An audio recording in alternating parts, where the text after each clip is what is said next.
Tahun ini adalah tahun Pilpres, di mana kita akan memilih presiden untuk tahun 2024 hingga 2029.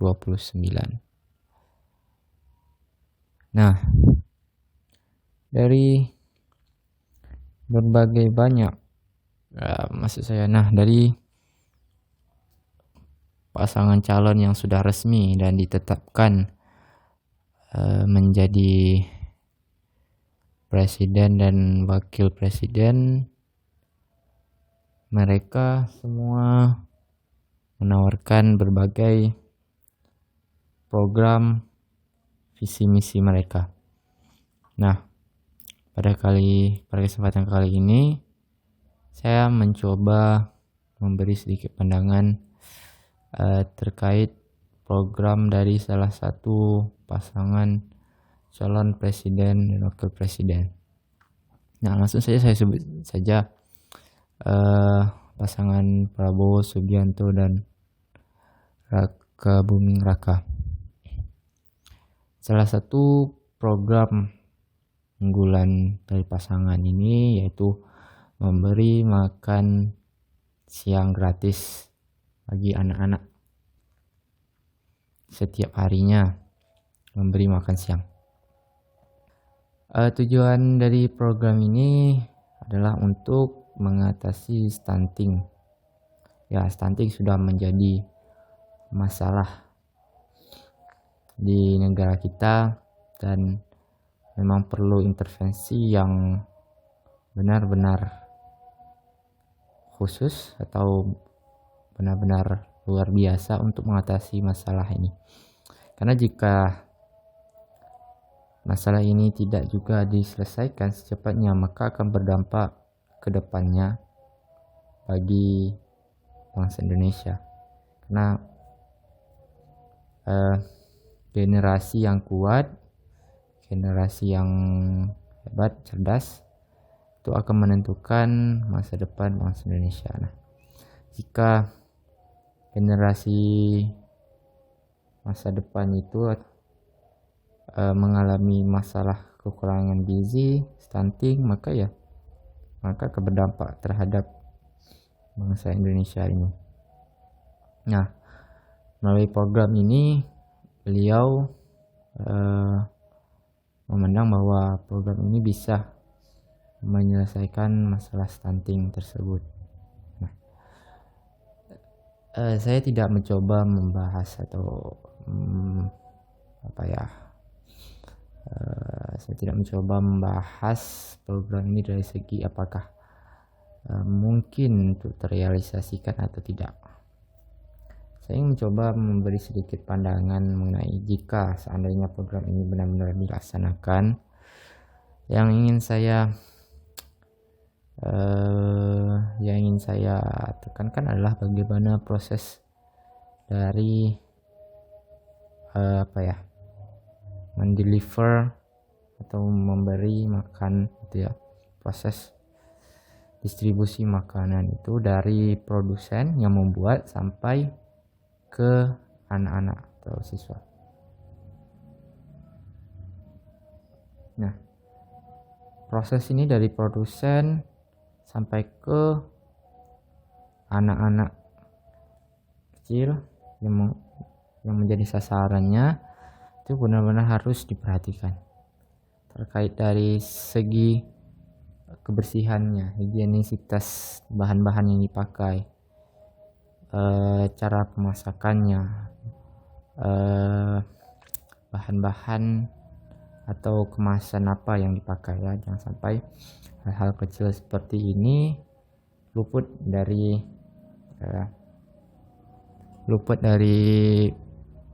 perencanaan nantinya. Nah,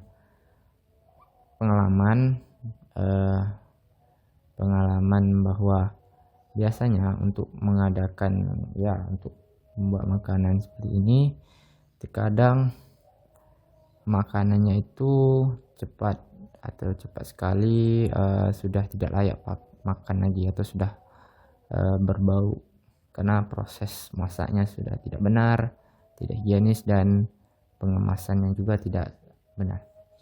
Nah, ini jangan sampai hal-hal ini terjadi sehingga akan berdampak dari segi biaya dan juga akan berdampak juga pada kesehatan. Nah, tujuannya untuk kesehatan malah akan berdampak ke masalah lainnya. Jadi jangan sampai hal ini terjadi. Terus saya juga mengusulkan bahwa harus ada setiap istilahnya ya penyedia atau dosen yang ditunjuk untuk melakukan proyek ini harus diawasi oleh dinas kesehatan setempat agar memastikan bahwa bahan baku yang dipakai, proses pemasakannya, pengemasannya itu benar-benar higienis dan layak untuk dikonsumsi. Nah, ini tentu perlu kerjasama dari pemerintah pusat, pemerintah daerah, dan juga masyarakat agar program ini terlaksana dengan baik. Nah, bayangkan jika program ini terlaksanakan dengan baik, terstruktur dan perencanaan jelas, maka dampaknya akan besar rasa saya. Tentu bahwa generasi kita akan terbebas dari masalah stunting dan mereka bisa menjadi harapan bangsa untuk membawa bangsa ini ke arah lebih maju lagi. Nah, jika generasi kita ini bermasalah terhadap gizinya, maka ya akan berdampak pada bangsa kita. Nah, kita sebagai masyarakat juga harus mengawasi pelaksanaan program ini. Jangan sampai terjadi celah yang bisa dimanipulasi untuk mengambil keuntungan.